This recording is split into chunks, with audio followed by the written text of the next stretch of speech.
Hello दोस्तों, आज की इस वीडियो में हम कुछ ऐसे हाई स्टेक पॉइंट डिस्कस करेंगे जो मार्केट को पूरा शेकअप कर रहे हैं।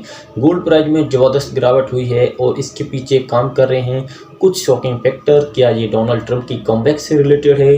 क्या फेड की नेक्स्ट मूव गोल्ड प्राइस को और भी नीचे लाएगी या फिर उन्हें बाउंस बैक करने का मौका मिलेगा? फिर पूरे वीडियो में हम डिटेल में जाएंगे, तो बने रहिए एंड तक, क्योंकि आज आपको मिलेगी एक ऐसी इंसाइट जो आपको कहीं और नहीं मिलने वाला। दोस्तों, पिछले हफ्ते की सबसे बड़ी खबर थी ट्रंप की कमबैक, जिसने यूएस मार्केट को हिला कर रख दिया। जैसे ही ट्रंप ने बैटल ग्राउंड स्टेट्स जॉर्जिया और नॉर्थ कैरोलिना अपनी तरफ कर लिए थे, यूएस डॉलर और ट्रेजरी बॉन्ड यील्ड दोनों में एक जबरदस्त जंप देखने को मिला। इसका सीधा असर गोल्ड पे पड़ा, जो धड़ाम से नीचे गिरा।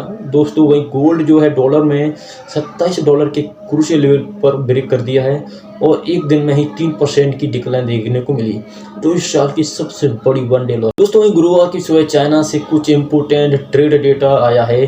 ट्रेड एक्सपोर्ट तो 12.7% से बढ़ गया है, लेकिन ट्रेड इंपोर्ट में गिरावट हुई है और ट्रेड सरप्लस $95.27 बिलियन पर पहुंच गया है। ये डेटा गोल्ड इन्वेस्टर के लिए थोड़ा आराम लेकर आया है, लेकिन उतना ज़्यादा मोमेंटम नहीं दे पाया। क्या फेड का अनाउंसमेंट और यूएस इन्फ्लेशन डेटा अगले हफ्ते गोल्ड के लिए किसी उम्मीद की किरण बन सकते हैं? फेड ने अपनी नवंबर मीटिंग में इंटरेस्ट रेट को 25 बीपीएस से कम कर दिया है और अब ये 4.5% से 4.7% रेंज में है।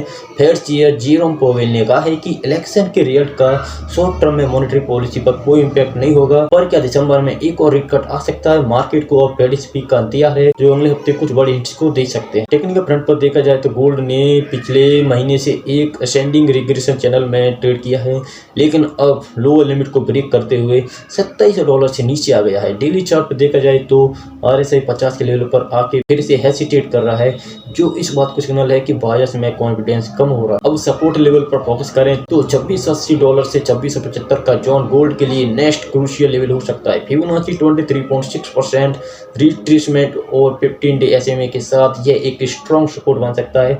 अगर इस लेवल को भी ब्रेकडाउन मिलता है तो $2600 तक और गिरावट की संभावना है। वहीं रेसिस्टेंस के लिए देखा जाए तो $2720 20 डे SMA के एक पहला रेसिस्टेंस पॉइंट बन सकता है, और अगर ये लेवल क्रॉस होता है तो $2760 और $2790 के टारगेट भी अचीवेबल लग रहे हैं। तो दोस्तों, आज की डिस्कशन में हमने जाना कि गोल्ड मार्केट बहुत ही वोलेटाइल फेज से गुजर रहा है। ट्रंप की इलेक्शन में बिन और यूएस डॉलर और ट्रेजरी यील्ड के ऊपर बढ़ावा मिलने का कारण गोल्ड पे जबरदस्त सेलिंग प्रेशर आ रहा है। दूसरी तरफ फेड का हॉकिश स्टैंड, चाइना के ट्रेड डेटा ने भी मार्केट को बैलेंस बनाए रखा और आने वाले हफ्ते में फोकस रहेगा inflation data, Fed hawkish comment पर। अगर इन्फ्लेशन डेटा एक्सपेक्टेशन से लो आता है तो यूएस डॉलर में गिरावट और गोल्ड में थोड़ा सपोर्ट देखने को मिल सकता है, लेकिन अगर इन्फ्लेशन डेटा हाई होता है तो गोल्ड डॉलर में निगेटिव इम्पैक्ट पड़ सकता है। कमेंट करके बताइए कि आपको क्या लगता है कि क्या गोल्ड अगले कुछ हफ्ते में रिकवरी करेगा और या फिर नीचे जाएगा? आपका क्या आउटलुक है और आप किस और गोल्ड प्राइस मूवमेंट को मॉनिटर कर रहे हैं?